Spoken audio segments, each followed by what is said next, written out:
కర్రకి కర్ర, కత్తికి కత్తినే ఉంటుంది.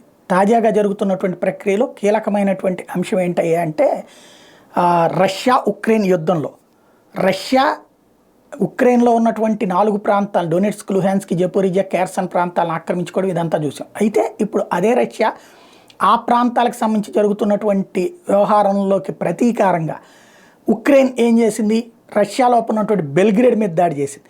మా దేశపు లోపల చేస్తావా, మేము మీ దగ్గర నుండి ఆక్రమించుకున్న ప్రాంతాల వరకు నువ్వు యుద్ధం చేయాలి కానీ మా దేశం లోపలికే వచ్చి దాడి చేస్తావా అంటూ రష్యా ప్రతీకార దాడులు చేస్తుంది. ఆ దాడుల తీవ్రత ఏ స్థాయికి చేరిందంటే Russia continues its revenge attacks on Ukraine after strikes in Belgrade on December 29 last year.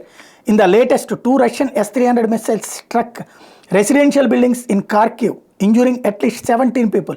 A Russian drone also landed on some building in Odessa, where 3 people were injured. Russia shot down Ukrainian drones and a missile over Belgrade while it pounded Ukraine.